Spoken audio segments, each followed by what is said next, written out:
This is IAQ Radio, Indoor Air Quality Radio, the voice of the indoor air quality industry, with your hosts, Radio Joe Hughes and the Z-Man, Cliff Zlotnick. And now, Radio Joe Hughes. Hey, wherever you're listening from, and welcome to IAQ Radio Plus. This week is episode, I don't even know what episode we're on here anymore, John. It's 564. And we're doing something a little different. First time at the world headquarters, we have our guest here. Shari Solomon is joining us. Very happy to have that happen, actually. She's from Silver Springs, Maryland. Does her training down in good old Rockville, Maryland, which we used to go to quite a bit when IAQA's headquarters were there. Before we get started, though, let's thank our platinum sponsor. IAQ Radio Platinum sponsor is John Don Products, where restoration and abatement contractors shop. Visit them at jondon.com. That's JONDON.com. I also want to thank our gold sponsors, Particles Plus, Healthy Indoors Magazine, Gray Wolf Sensing Solutions, and AEML Inc. Laboratory. And, of course, our association sponsors, CIRI, the Cleaning Industry Research Institute, the Indoor Air Quality Association, and the Restoration Industry Association. And now you can win a cool prize. It's time for the IAQ Radio Trivia question. Be the first to correctly answer. Simply email your answer to czlotnick@cs.com. Or if listening live, just text your answer from your computer. And now, here's the Z-Man with this week's IAQ Radio Trivia question. Hello, everyone. Congratulations to John Calla, CIH, North Carolina Department of Transportation in Raleigh, North Carolina, who was first to identify Svante Arrhenius as the scientist who in 1896 calculated that cutting CO2 in half would suffice to produce an ice age. He further calculated that a doubling of atmospheric CO2 would give a total warming of 5 to 6 degrees Celsius. The IQ Radio Trivia question for today, Friday, November 8th, 2019, has been sponsored by Ideas, a solution chemistry company providing unique solutions to odor removal, surface cleaning, and decontamination problems. Here's today's IAQ Radio Trivia question. How many organisms are on the World Health Organization's list of bacterial threats? Back to you, Joe. All right. Thank you, Cliff. So today's guest is Shari Solomon, Esquire. She's the president of CleanHealth Environmental, Inc., or LLC, and they are in, like I said before, Rockville, Maryland. CleanHealth provides comprehensive industrial hygiene, infection control, and OSHA training services. She's an attorney by trade. Combined with her experience in the industrial hygiene field, she holds a unique expertise and understanding of liability prevention techniques. Shari was got her Bachelor of Arts, I didn't know this was University of Florida, and her doctorate from Catholic University in D.C. area. Yes, correct? sir. Welcome. Good to have you here. Thank you. It's a pleasure to be here. I'm just thrilled we have someone in the studio. We haven't done this in a long time, Cliff. Hey, it's amazing. It's great.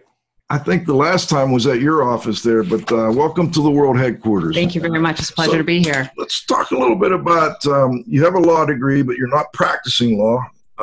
Why not? And at this point in your career, what got you into the IEQ instead of the law? Yeah, it's an interesting path, just as many in the industry, not a direct path into indoor air quality. Yeah. Started my career as I focused on environmental regulatory law during law school, and was interested in more of the policy behind environmental issues. And after law school, started my career as a legislative analyst with the apartment industry, the National Apartment Association, National Multi-Housing Council. And I was responsible for identifying any issues that were impacting the apartment industry from an environmental perspective. So whether it was building on wetlands or urban sprawl issues, I was responsible for the environmental concerns. And at that point, mold became a huge issue in the industry. I was getting calls from our members in California. They were being sued for toxic mold. I didn't know what that meant at the What time. year is this? This was about 1999. Okay. Right at the beginning of the Right at the beginning. Gold. So I was there in the right time in the right place, Right. and started researching and learning more about mold, and sort of fell into indoor air quality. Lead-based paint regulations were coming down at that point as well. And after doing the lobbying thing for a few years, decided to practice as an industrial hygienist. I didn't really want to get into the law. I was more interested in the policy side of things. I like to help people, and as a consultant, that's what I get to do. Interesting. So you work for the Apartment Association, and that's as a legislative analyst. So I guess you're keeping an eye on what's brewing in the state legislatures and on the federal level. And I'm curious, at that point in time, the lead RRP was kind of just becoming a big deal. Yes. Was the apartment industry as concerned about that as I got the impression they were? Yeah, it's interesting because I was there at the apartment industry from 1999 to 2002, and we were working on the RRP rule back then. Okay. It wasn't implemented until 2010, as we know. It took 18 years from the initial law that's passed in 1992 for the actual implementation of the RRP rule. 92. Yes. Who signed that? That was George. That would be Clinton. Clinton signed that one? Yes, Okay. yes. But it was, I think it was actually passed before him. Perhaps. And then eventually, wow, long time. Long time, yes. Long time in coming. And I'm also curious, I guess you kind of told us how you got involved with indoor environmental quality. It's kind of like mold. But how about the infection control side of things? How did you get involved in that as heavily as you are now? I noticed your website, there's basically two major areas of practice, the infection control and the indoor air quality, we'll call it for lack of a better term. Exactly.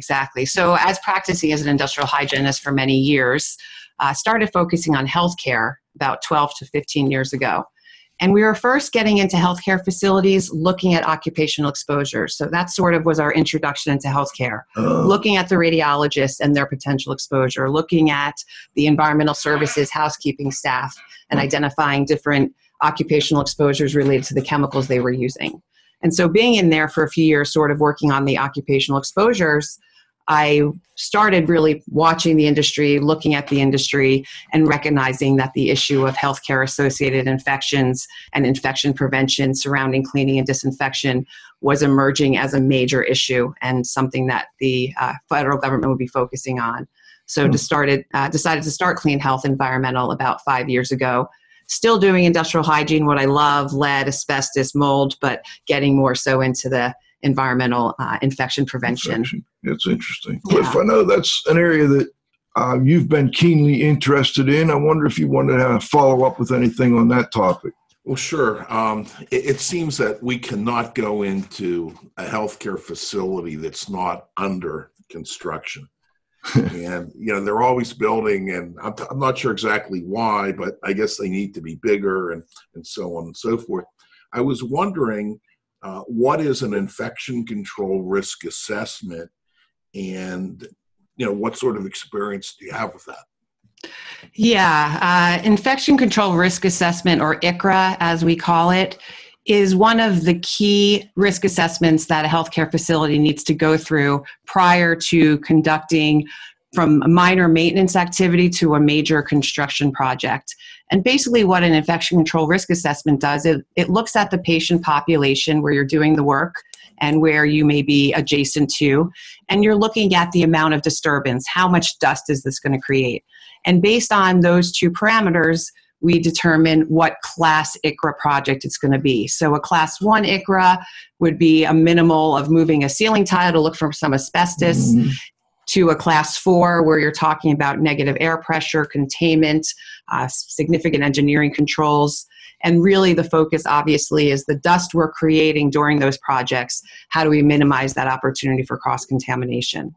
And you do the training for that as well? So I do. I've been doing that training for many years. It's really focused for the maintenance folks that are working in the healthcare facility. So a lot of times I'll go into the healthcare facility and train the maintenance staff, general contractors, subcontractors, anyone that's working in a healthcare facility really needs to understand ICRA And we're seeing it more and more in the contracts, in the agreements with healthcare facilities. Mm-hmm. Hey, if you want to work in our hospital, we want to see some ICRA training. So it's been something that's really valuable and one of my favorite trainings to do because it just has a real big impact. How is that training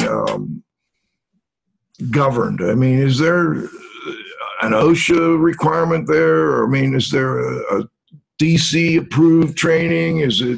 How does that work? Yeah, it's a good question. There really is no federal or state regulatory requirements. It's more based on best practice, industry standard of care, making your best faith efforts to do the right thing. And then, as I mentioned, contractual obligations that the healthcare facility wants to know you have some basic understanding of infection control before they'll hire you to work in that healthcare facility. So any training provider could do that, but certainly would help to have a background in that area and some experience doing that type of thing. And then you have to write your own program, or are there programs out there that you can kind of steal from or borrow from, or I guess is a better term? Yeah, I call it professional plagiarism. Okay.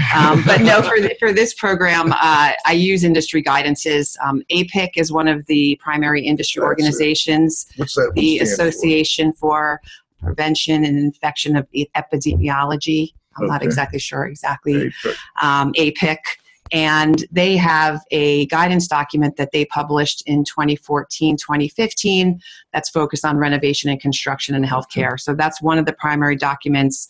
CDC, Centers for Disease Control and Prevention, obviously have a number of guidance documents out there that we utilize. So it's really just bringing the different industry guideline standards together, but it's not a formal federally or state regulated program. Okay. And it sounds like most of your training is for maintenance staff. Do you also do some like open enrollment where contractors maybe come in and send their people prior to doing any work in a hospital? Exactly. So we do both private classes for facilities or for general contractors. I'll go into a large general contractor, train their entire team, or we'll have public classes where we'll have a few folks from different companies come in and get trained. Okay. Cliff, did you have a follow-up on that one? Go ahead, I'm sorry. Do you do a lot of hands-on training with this? Yes.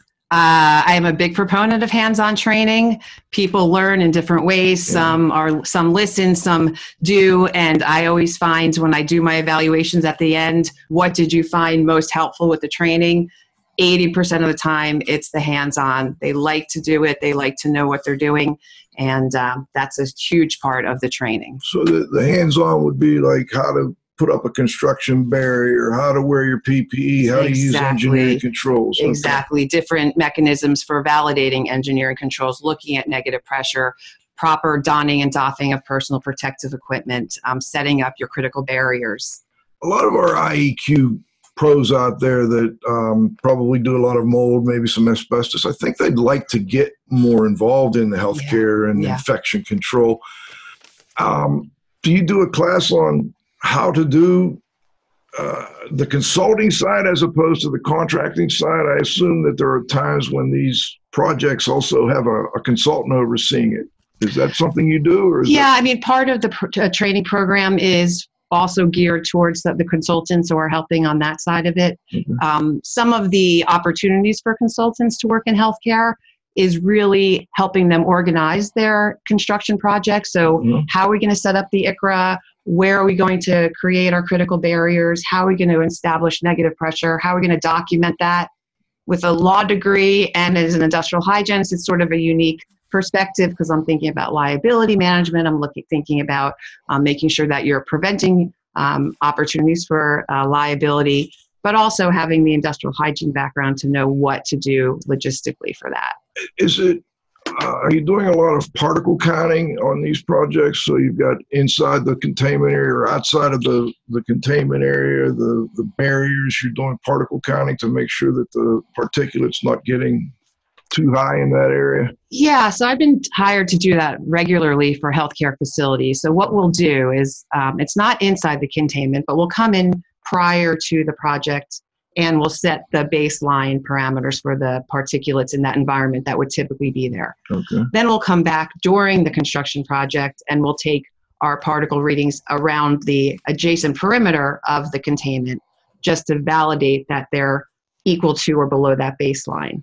Okay. Now, that being said, There are many other reasons, as we all know, that you may have high levels of particulate, Right. and it may have nothing to do with why, with the construction failing or the containment breaching. It could be a completely secondary source. It could even be outdoors have changed that day. Completely. Okay. And so, I always say it's a tool in our tool bag, but it is not the end all be all. Okay. And at the end of these projects, are they doing commonly doing things like, bacteria sampling? Are you doing surface samples, air samples, a combination, none of the above, or is it a mixed bag?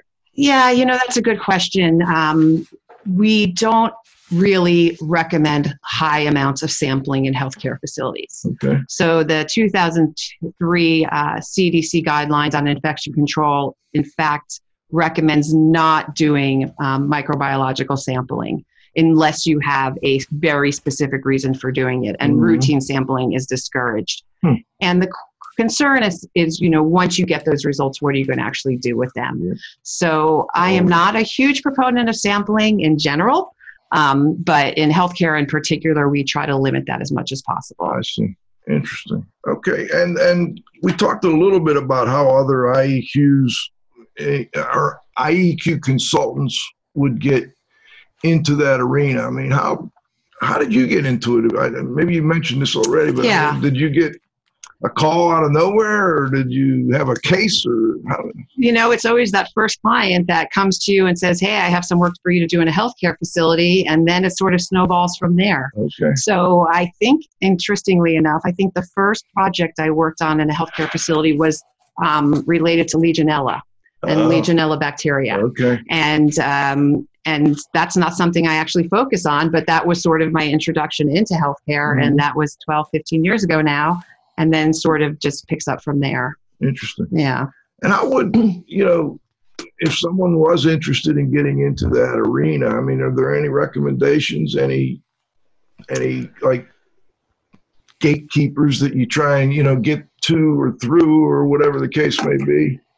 There's a lot of different avenues to get in there. I think obviously the first is education and experience, and making sure you're trained and you know what they're going to be looking for, and having that basic knowledge and education, getting some of that experience under your belt, and making sure that you feel comfortable. It is unique. You're working in a healthcare environment. You're working amongst a sensitive population. And so you really want to have the expertise and the confidence to be able to walk confidently into the door and share your expertise. Would you maybe start with like personal care homes, or, kind of maybe work your way up to the hospital? Yeah, I didn't actually go that route, but that might have been an easier route to go. It's, as you said, healthcare is a big industry. There's a lot of opportunity there. The way that we're moving in healthcare is away from the traditional hospital setting into occupational, into ambulatory surgery centers, into rehab facilities. So with that, there are more facilities that will need to be assessed. There's more facilities that will need to focus on infection prevention. And that's why it's a wonderful opportunity for industrial hygienists. Yeah, it's a growing area. It is a growing area. And with that, there's a lot of different levels of expertise, from a doctor's office all the way up to a hospital, where you're dealing with highly potential sensitive patients. Do you do any of the, they have a testing protocol for instance, if you're compounding in a pharmacy, the hoods, I guess, the testing there. Do you do any of that? I don't. I know the USP 979 and the 800. Yes, there are a number of issues there. That's not something I'm focused on right now. Okay. Cliff, did you want to follow up at all on the healthcare? I have one more, but I wanted to make sure you get in. Well, I think while we're talking about healthcare, we probably should think about discussing healthcare acquired infections and tactics and strategies that you've found effective, in helping your clients. If you could provide some recommendations there. Yeah, I would love to talk about that. So I'm sure, as many of us recognize, healthcare associated infections is a huge issue in this country right now. We are dealing with 722,000 healthcare-associated infections a year per the CDC, and 75,000 deaths. So The good news is we're moving in the right direction, down from 1.9 million in 2007. I just saw that. Yeah. So we are moving in the right direction, but we have a long way to go. And my focus, obviously, when it comes to infection prevention is related to more of the maintenance and the infection control risk assessment, so the maintenance team and how they're maintaining their buildings, but also the environmental services staff. So in a hospital, we do not call them housekeepers because they are not housekeepers. They are not keeping a house. They are part of the healthcare team and keeping the patients healthy and safe. And so as an environmental services technician, the cleaning and disinfection is even more of a focus in the past number of years than it has ever been before, because we have research that is consistently showing that surface contamination can lead to healthcare-associated infections. In addition, because of the antibiotic resistance issues that are emerging, where our antibiotics are not, they're becoming resistant to some of the different types of pathogens out there, it's requiring more of a focus and a role on cleaning and disinfection in healthcare. So there's been a lot of focus on giving the environmental services enough time to clean and disinfect the rooms. That, in my opinion, is one of the hugest issues. Time is short, the turnover, we got to get them in. Yes, but did you have an opportunity to properly disinfect that room with proper discharge cleaning before that new patient comes in the door? And there's actually a study that shows that if you went into a room after a patient that had a healthcare-associated infection, you have a 120% higher chance of getting that infection. Interesting. So now, I noticed another study came out just this week, I think, and I put a link to it in the show announcement, and it was about C. diff and resistant C. diff and the use of, and they again suggested that Clorox was the best product at this point in time. Are you still seeing a lot of use of that type of product in hospitals, or are they moving to different products? Yeah, great question. So bleach is still something that's used very regularly. Over the past number of years, there's been a lot of alternatives to a bleach solution that can be very successful in killing C. diff. Hydrogen peroxide-based types of disinfectants have been very successful. And as an industrial hygienist who's looking at occupational exposures, when I audit a healthcare facility, help create their policies and procedures and their programs, I am encouraging them to move away from bleach to other disinfectants that are EPA registered for fungicide for C. diff, but not having to use those caustic and irritating type of bleach solutions. Cliff, I know that's your baby there. Any thoughts, comments, questions?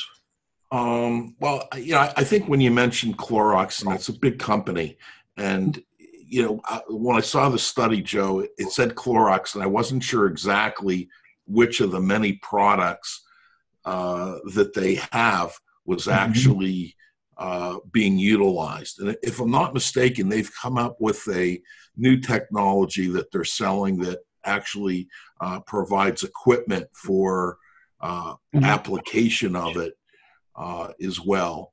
And I'm trying to remember what the exact chemistry is with it. John, can you scroll back up to the title on that? Just give everybody a look at it. Yeah, it just came out this week. Interesting. Yeah, I'm trying to think of the name of the group that the Steramist is, I think, what you're talking about, Cliff. Is that right? No. Steramist is a technology that I think originally came out of one of the government labs, and that's a hydrogen peroxide, technology, that gets charged by, electricity. But no, I'm not. No, Clorox has a machine. Is it the 360? It might be the 360, yeah, but I'm not sure what they're applying with it in terms of the chemistry. I think it's something, it may be a bleach derivative, but I think it's something other than just chlorine bleach. Interesting topic. We'll have to do a little more on that as time goes on. Yeah, it's an emerging issue for sure. Stuff. Yeah.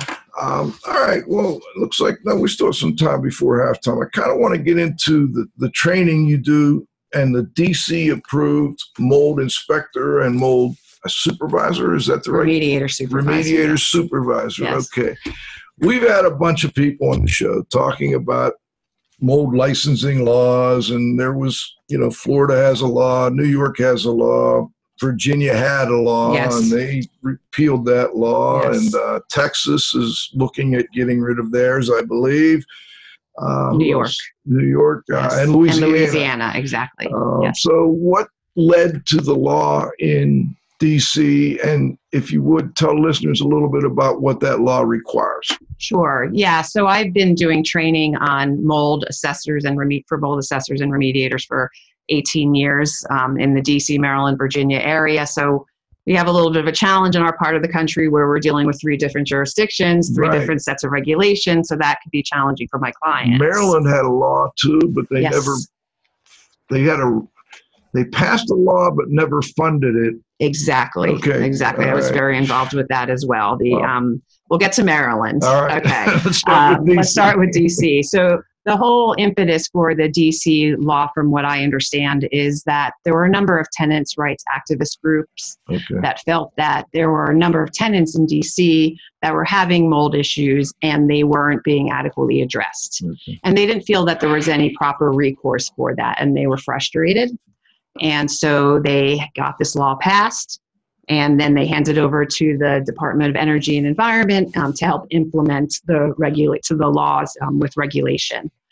And it is, first of all, under the Landlord-Tenant Act, and that's something that's important to recognize. Okay. All right. So this regulation only impacts landlord-tenant relationships in DC, residential landlord-tenant relationships in DC. Okay. So if you have any sort of rental relationship, whether it's you're renting out your apartment or your multifamily housing apartment, you will need to be licensed to do mold assessment or mold remediation in those units or common areas if there's more than 10 square feet of visible mold growth in an affected area. Oh, that word visible, I'm sure that comes up a lot. Yes. Okay. What's visible? Right. And what I tell my clients is that visible doesn't mean accessible. Visible means visible. So if you have to cut a wall and you can then visually see the mold, it is still visible. Okay. So visible is not accessible. All right. Yes. Interesting. Yeah. Now, DC, right now it's just the assessors and the supervisors. Is there a requirement that they be independent of each other if they're working on the same project? Yes, Joe, great question. Okay, so that has been an ongoing challenge with the regulation. So initially when the rule was proposed, it said that you could not do both. Through compromise, at when the final rule was published, they said that you can do both, so long as you disclose that conflict of interest to the client. So there has to be some disclosure. Similar to what Virginia had at one time. Exactly. I was actually trying to find that language for DC so they could use the Virginia language, but we weren't able to find that. Let me know after we're done. All right. We'll talk about it. And with the requirements of the conflict of interest, in fact, I was just at an Environmental Information Association meeting last week. Keith Keemer, who's running the DC program, presented, and they are looking to, they have published a proposed rule to amend that component of the regulation to say that a individual cannot do both mold assessment and mold remediation on the same project. Okay. All right. So that has been introduced and proposed. According to Keith Keemer, that will be published as a proposed rule in early December. We shall see, and then it has to go through the rulemaking process. But that is something they're recognizing as a concern, and it has been amended to not allow that. So the requirement of notification, it sounds like to me, hasn't really stopped that concern. There's been obviously some kind of feedback to the department saying that, this same person did both on this job and there was a problem. Is that accurate to say? I would definitely say that's accurate. I can't speak for Keith or the DDOE, but from what I gather from talking with industry folks, it seems that folks, both from the tenant side and the landlord side and the consultant and remediator side, are finding challenges with doing both. And I've always been of the position that you really do want to avoid that conflict of interest and have two separate entities performing the assessment and the remediation. But doesn't that add to the costs?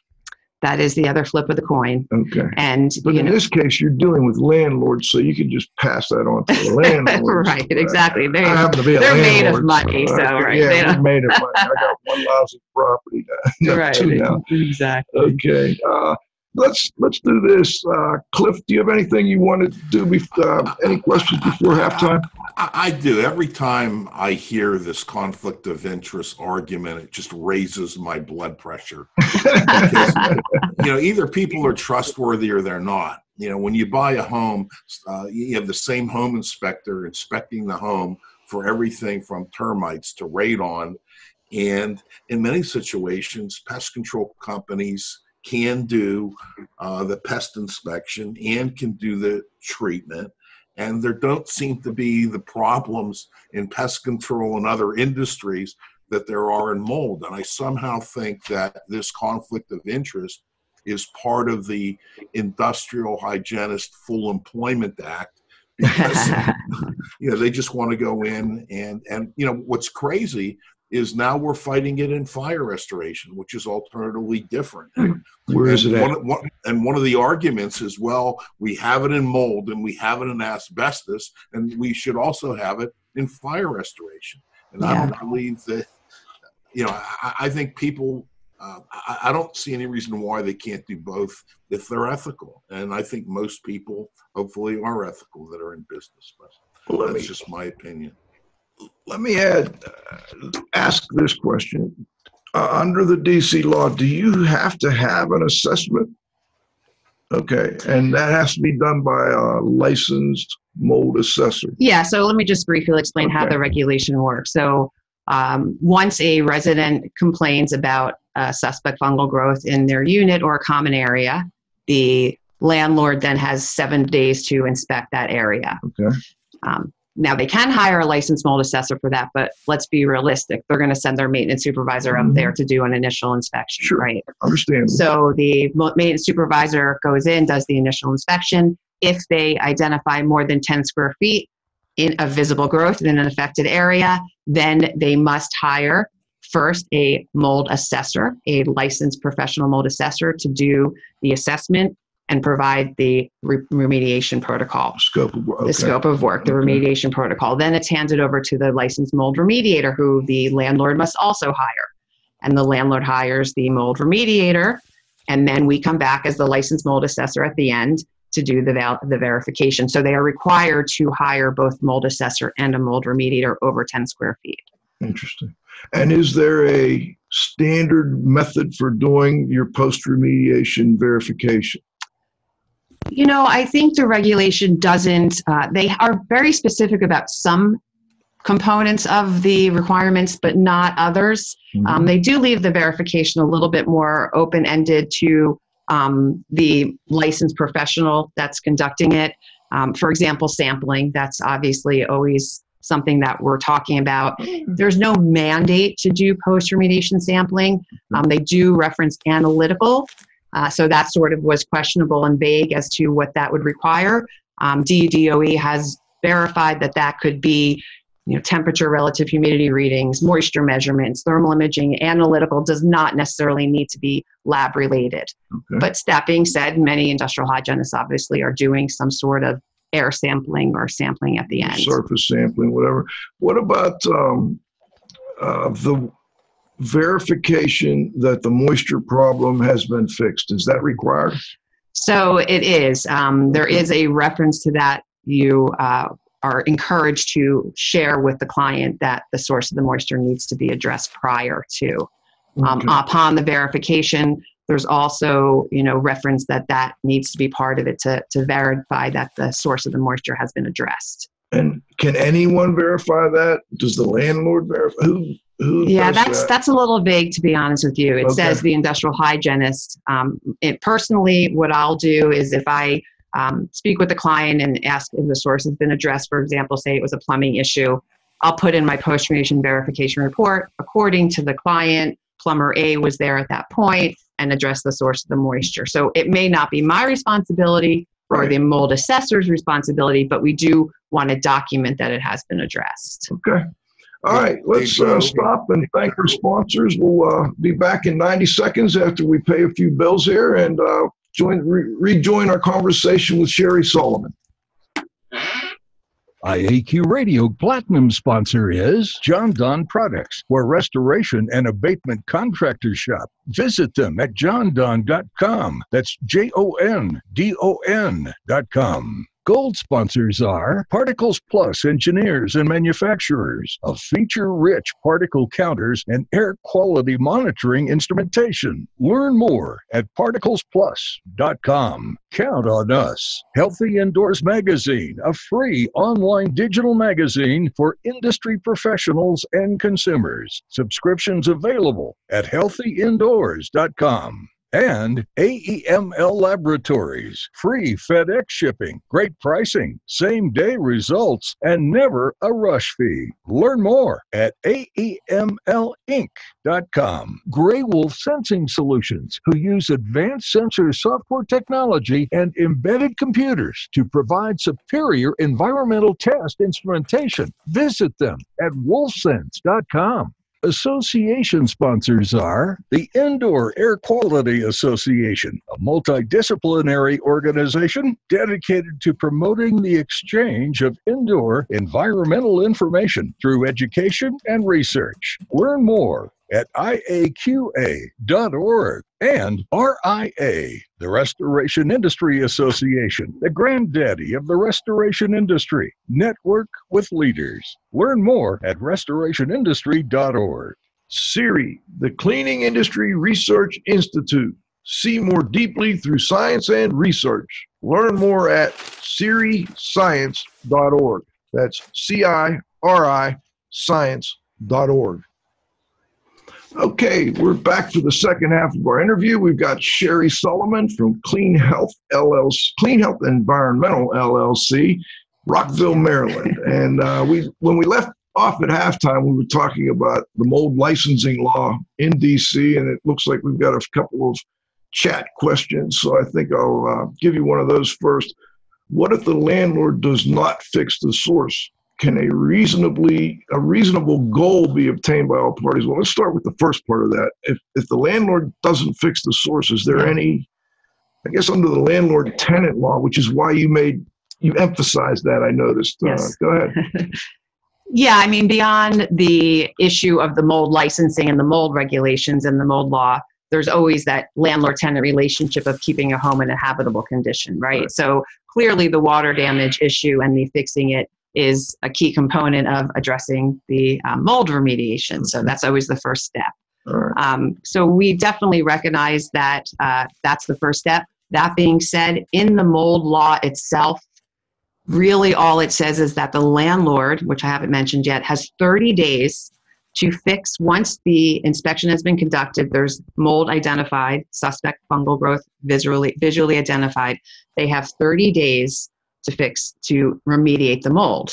Now, that 30-day time frame might sound like a significant amount of time, but when we talk about hiring those two folks, I was thinking the opposite. Exactly. That doesn't sound like much time. No, it's not much time at all. And as we all know, it could take months to figure out the source of the problem and address that before you even get to the mold issue. Are there enough licensed assessors and remediators to even do all that work? I think there are. I'd say I looked at the website recently. There's maybe about 250, both combined assessors and remediators. How big is DC? I don't know. I don't know either. Yeah, I don't know. John, can you check on that for me? What's the pop? Because I know in Florida, I think the last I checked, there were 6,000 or 7,000. Okay, there's 633,000 people in the DC area. There you go. What about the state of Florida, John? So we got 6,000 or 7,000 in the Florida in the Florida 21.3 million. So wow. Over 20 times more. Okay, so 250, 300 inspectors and remediators. Hopefully we'll be able to cover that. You also mentioned on the break there's a notification requirement. That takes me back to my asbestos days. Yes, and the I know. NESHAPs, Yeah. 10 days. Oh my goodness. Right. So it's a little unique the way DC has mandated notification. Who's responsible for notifying are the mold assessors and the mold remediators, not the property owners, Both. interestingly. Or- Both. Okay. So the mold assessor must notify DC within 5 days after they identified more than 10 square feet. You only need to notify DC if there's more than 10 square feet of visible growth. Okay. The mold assessor comes in, they confirm the more than 10 square feet, they must notify the District of Columbia. Okay. Now, as far as the notification, it is much easier than some of our permits. You Okay. log onto a website through your database, you upload, here's the location, this is how many square feet of mold, a little bit about the project, and you press the button and that's your notification. You have to put the property owner's name in there? and Yes, all that? you do. Okay. Yes, you do. Interesting. And then once the mold assessor notifies, then it goes over to the mold remediator. We provide them with the remediation protocol, and then they have to notify DC 5 calendar days before they start their remediation. Wow. Yes. However, there is an exemption, which we call the emergency exemption, which I've mentioned to my clients many times, will probably used very readily. If the mold will continue to grow, if you don't address it quickly, and the water intrusion caused the mold, then you can apply the emergency exemption. Okay. And pretty much that's 99% of the time, right? Yeah, So pretty common. I would pretty think. common, exactly. Well, I've got a text question from a listener here, and it's: do you think there is a better solution to this issue from a legal viewpoint? So he's talking, or he or she, particularly about the separation between the consultant and the remediator. You know, I understand the challenge of conflict of interest, because I do recognize that there's going to be a more significant cost for the client at the end of the day. If we have parameters of ethics and we have that recognition that in order to be licensed, you need to maintain that integrity, you need to be ethical, some validation of that through proper documentation, through proper notification, perhaps we can, limit that concern. Okay.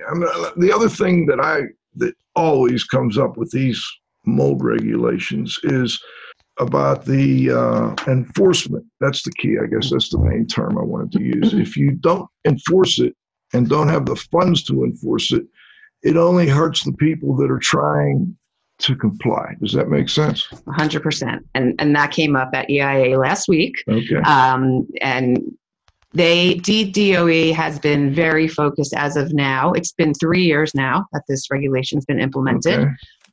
They've really been focused on the compliance and compliance assistance. Okay. That being said, I think they're sort of turning the corner at this point, and they are really starting to focus more so on the enforcement efforts. They still want compliance assistance. I do know that they're gathering some internal information. They're getting phone calls of concern, and they are, I think, turning the corner towards enforcement. Do they have the staff? I mean, I don't know how big the department is. Right. Do you know? I don't. I know that there may be some additional funding towards that. Okay. And that's the other thing is that we mentioned Maryland earlier, right? Yes. So they pass a law and says you have to have this mold licensing, and then they never funded the Home Improvement Commission, That's I right. believe it was. That's right. Are we still in that situation in Maryland? Yes, so we're still in that situation. So what happened in Maryland is they passed the law in 2008. It was only going to impact remediators. The assessors weren't going to be licensed. The trainers weren't going to be licensed, only the remediators.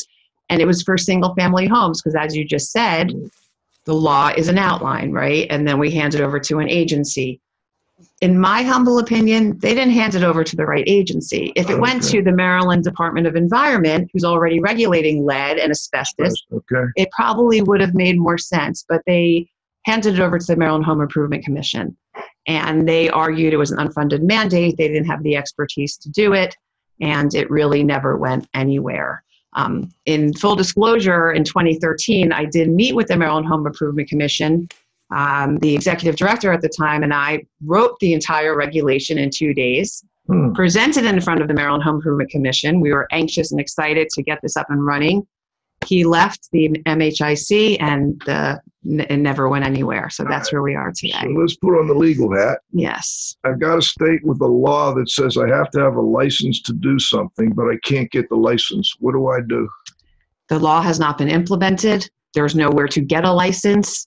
It is what it is. Okay. Adhere to all the other requirements of the states. In the past, I had heard some people were just getting a home improvement contractor's license in hopes that even though they didn't do home improvement, they just did mold. Yes. Does that make sense? So, it's interesting. Right on the Maryland Home Improvement Commission website, it says that you only need an MHIC license if you are doing the build back. So if you are a contractor that's just doing the mold remediation, for example, and the removal, you don't need an MHIC license. It's only once that you start with the put back that a license is required. Now, as a Maryland resident myself, I found that somewhat interesting because if I have a contractor coming into my own home, I would assume that they're MHIC licensed if they're pulling things out or putting things back. But under MHIC, you do not. You mentioned EIA, the Environmental Information Association. I believe a long time ago, they were the National Asbestos Council, Right. and then they kind of diverged into more areas. Do they have a position on licensing, or are they in favor of or against licensing? Do they do any lobbying? Yeah, that's a good question. So I'm actually president of the Mid-Atlantic chapter of the Environmental Information Association. And really our intention for the industry is to be an educator for networking, to bring people together. So lobbying or that sort of focus is really not part of EIA. It's really more of the education and networking of our industry. All right. We also earlier mentioned enforcement issues. And that immediately brings to my mind the lead RRP rule. Yes. Because I have a small construction company here in the Shanksville area, Indian Lake.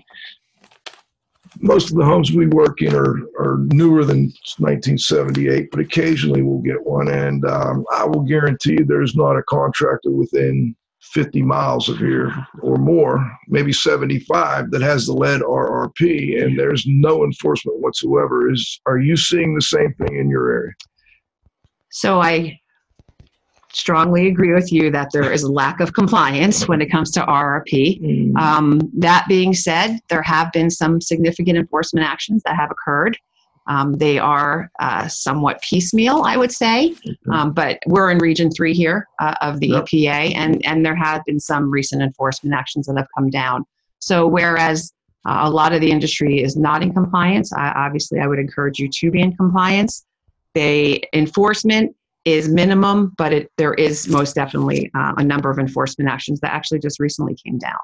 And that's EPA, right? Right. They would enforce. That is correct. Okay. That's federal EPA that would enforce. And I'm not sure. I haven't really followed lead and asbestos that closely over the last 10 years. I mean, I do the show, but is EPA enforcement and division, have they been funded adequately the last, let's say, 3 years? Random number, 3 years. Random number. Just curious. I sort of heard they were, but maybe I'm mistaken. Yeah, I was actually just talking to some of my friends that work at EPA. I think the administration's stance is that lead remains a high priority, and that's something that is a focus for them and the EPA. That being said, I've also heard there's been some funding on the inside that may not be as published as they might want. So in theory, what they say and what they fund may be two different things. Well, as I just recently, there was a good bit of money that went to the lead program, I'm pretty sure, more than they expected. Yeah. So I think it was a little unexpected, but hey, yeah. Yeah, like I said, too. They recognize that it is a priority, so that's great news. Okay, great. Cliff, let me let you jump in here. Any follow-ups or questions? No, I've driven through DC many times, and it seems to me that you have this old housing stock where you have these row houses that are literally an entire block, and these things go for block and block. It would just seem really hard to for landlords to comply with this, and I'm not even sure how they could. That brings up a good question, though, Cliff. What if the leak, the water, I mean, a lot of these people share a wall, and the leak's my neighbor's leak, but it's affecting my property. I'm the landlord I own this property here. The property right next door has a leak. It's coming into my property. It's causing this mold issue. How do they handle that? Yeah, I mean, that's the challenge, right? Fixing the source of the moisture problem is the biggest issue. And this is something that a lot of landlords grapple with. What I say to my clients from a legal perspective and an industrial hygiene perspective is to make your best efforts, make your good faith efforts. So if we need to first fix the source of the moisture before we want to conduct the remediation in DC under the law, and we recognize that it's going to take a period of time to assess and address that moisture intrusion issue, then make your best good faith efforts to do that. So what I say to my clients is, if DC calls you up in 32 days and says, why have you not addressed this mold issue in this tenant's apartment? And you say, well, I know it's busy, we're crazy, or we're overwhelmed, we're going to get to it next week. That may complain. Right. I'm tired of hearing it. Right. That might not really be well received. But if you say, yes, we recognize it's a building envelope issue, we've hired a building envelope engineer, we're moving towards it, make your good faith effort. I promise you that DC will take that more kindly than just ignoring it or complaining about it or ignoring it at all. That's a fair point. I've got a text question.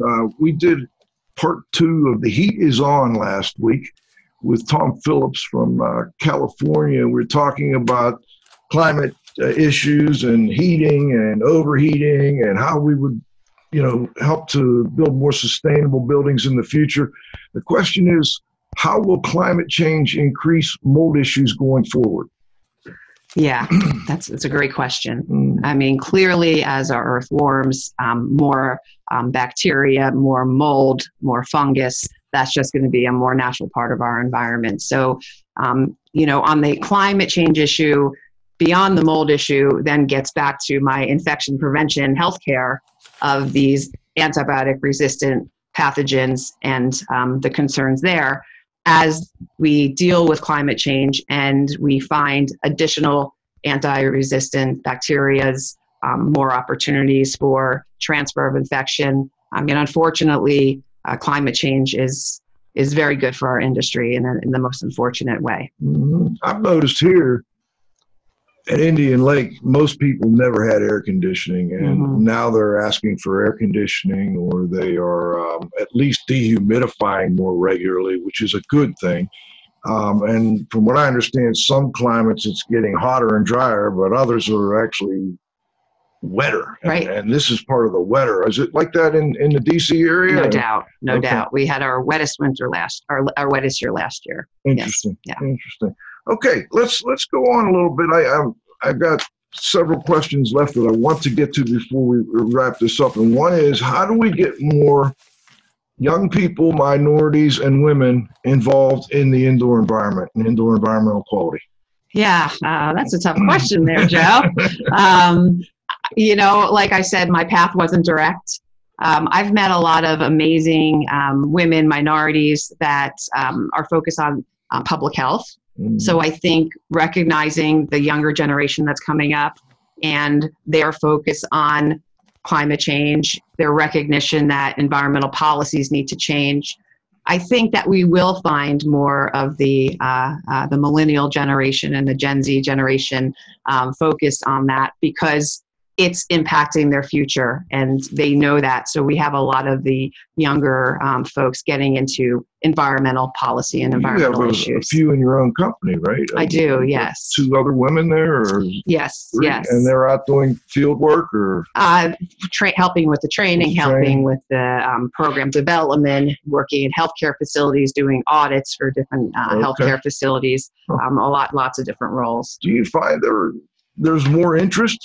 Because you bring up some good points. There's more interest certainly in the climate and in environments, and then there's lead and water, and there's the mold issue and so on. I would imagine more mothers are interested in this. I mean, there's one of our sponsors is Healthy Indoors Magazine, and I noticed every month in there he has an article from, I can't remember, the Mother's Clean Air. I can't remember the Okay. exact name, but yeah, it seems like that might be a way is to, get them interested in their own indoor environment, Exactly. and then maybe they'll be interested in others. Right. What are some emerging issues that I know you're awfully busy with the healthcare and with the mold and lead and all that, but what other emerging things are you looking at? You're a young professional running a Thanks, business. Joe. I appreciate that. Thanks for calling me young. Thank you. Hey, you're certainly young to me. I mean, I started CleanHealth Environmental 5 years ago. December 1st will be my 5-year anniversary. And thank you. And it's really was the impetus was really the healthcare side of the business. And there's a number of emerging technologies that we're looking at as far as cleaning and disinfection. Continuous disinfection, for example, is one of the more emerging technologies. Continuous disinfection. What do we mean by that? So there's a number of different processes where in a SteraMist that you guys talked about earlier, or UV lights, hydrogen peroxide vapor. Typically, the way we're using that technology now is upon room discharge. We call the overturn, not terminal cleaning. We like to prefer discharge cleaning, because terminal cleaning has a different connotation in healthcare. So upon discharge cleaning as a secondary disinfection, we will recommend using UV light or hydrogen peroxide vapor. That's not what is necessarily continuous disinfection. Continuous disinfection is literally in the room. There is either a lower type of UV light or other types of technologies attached to the mechanical systems that will use oxidation treatments to continually disinfect the room. Because the reality is the environmental services is cleaning that high-touch surface area, let's say that bed rail, once a day. Well, the average bed rail is touched 150 to 200 times a day. So what's happening between that cleaning at 9 a.m. on Monday morning versus that cleaning at 9 a.m. on Tuesday morning? So if there's some opportunity for continuous disinfection, that's really an emerging issue and opportunity in our industry. Interesting. Yeah. That's interesting. So what other high-touch areas do you go over in your training for people? The bed rail seems like a very important one. What other ones? Yeah, so the CDC published a guideline in 2010 that talks about high-touch surface areas, and they identified 17 high-touch surface areas in a room. So we're talking about the light switch, the call button, the doorknob, the toilet flusher handle, exactly, anything that you're touching. But that being said, there's been a lot of research that has showed that we can't just focus on high-touch surface areas. We also need to look at other areas that may not be considered high-touch, but of concern. I was part of a 4-year program under the Maryland Patient Safety Center called the Clean Collaborative, and we did ATP monitoring on different high-touch surface areas in the healthcare facility. And one that stuck out was windowsills. So windowsills are not considered a high-touch surface area under CDC, but think about when you go into a hospital, there's limited horizontal surfaces. The woman's going to put her purse on there. The doctor's going to come in and put his, board on there. And so it's used regularly. And that was one of the highest RLUs we found. What about the highest high-touch surface? What do hospitals do about their beds? That's what scares me going into a hospital. And not just hospitals. There they are. Yeah, Thank you, John. There's your high-touch surfaces. Perfect. I mean, the beds are continuous touch. Exactly. I guess there's ways of disinfecting them. How often do they get new beds? I mean, do you know? No, beds are the biggest issue. And one of the challenges is when the patient is in the bed. And one of the things I highlight in my training is that you want to educate the patient and explain why you want to clean around their bed, even if they're in it, right? A lot of environmental services will be, hesitant to do that. And we really need to let them make sure that the environmental services staff recognizes that they're an important part of the team and that they're there to minimize infections, and that they educate the patients and why, I'm sorry to bother you. I'm here to clean your room. I want to minimize, and explain to them what you're doing and encourage them to clean as much as that area, even in an occupied environment. How do you clean a bed? I mean, is it a wet wiping or vacuuming, or So what's the best way? yeah, so the Association for the Healthcare Environment, have not mentioned them yet. Okay. They're one of the premier trade associations that represent the environmental services technicians in healthcare. And they have a number of amazing industry guidance documents related to just that. All right. Dealing with the bed, in all honesty, the specific disinfection is typically done upon discharge. And so reality, like you said, you're not doing it on a regular basis. It's a significant process. It's removing the mattress. It's cleaning underneath. It's cleaning the bedboards. It's using the appropriate type of disinfectant that's not going to break down that material, but Right. still adequately clean and disinfect. Still get into those porous materials. Right, and that's a whole other issue we can talk about, is Right. the issue of using disinfectants that are not suited for soft surfaces but are being used on them. And I there's see. big issues there as well. Yeah. Cliff, let me let you jump in here. I know this is an area of your expertise. You know, going back to the continuous disinfection, I mean, I could understand how antimicrobials could be built into certain materials, and as they're cleaned, you know, they can control, you know, an organism. I'm not sure how I understand how these oxidizing systems in an HVAC system or in some other system in that room are going to be able to deal with anything that's not in their immediate area. Yeah, I think there's a lot more research that needs to be done, and the technology's been used in Europe for a long period of time, but there's additional research that needs to be conducted. But basically, it attaches to the surfaces and creates pretty much a neutrality of those pathogens. You know, there's that, and then there's the antimicrobial, as you said, the surface coatings, things like that, that are also, you know, another part of perhaps helping with the solution.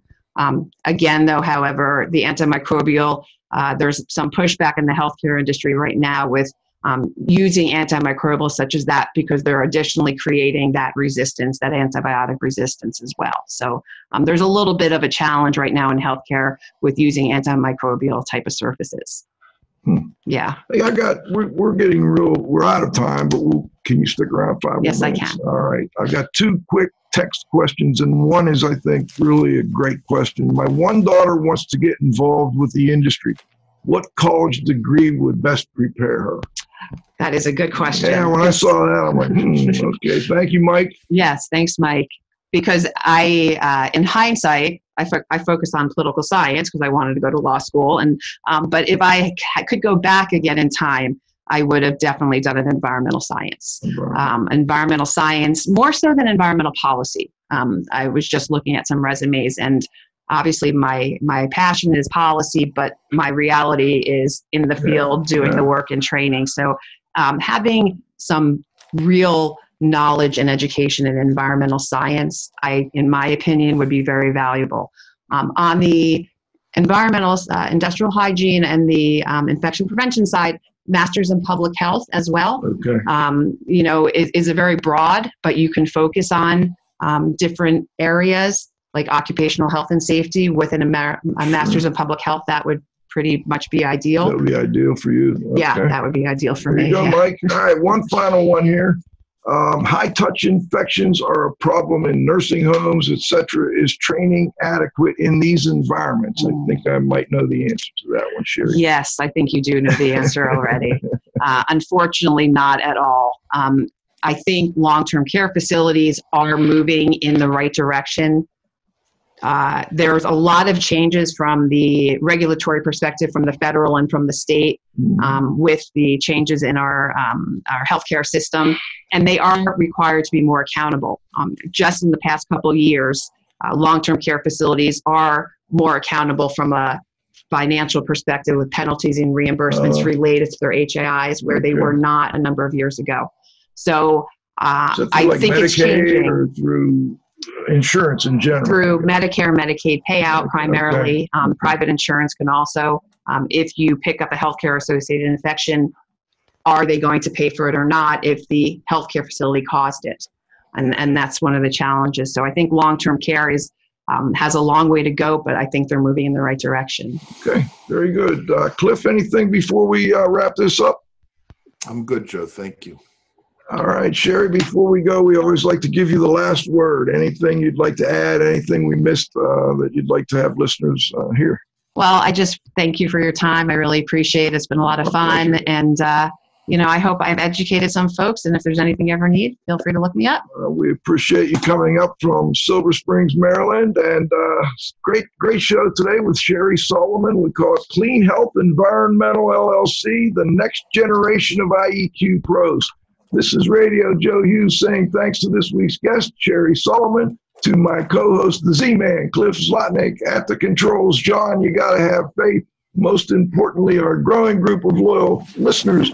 We'll be back in 2 weeks. I'm going to take the week off next week. I've got an anniversary coming up here, a big one, 30 years. So we'll be taking a little time off, and we'll be back in 2 weeks with the next episode of IAQ Radio Plus. For IAQ Radio, I'm Spike Reed saying thanks for listening.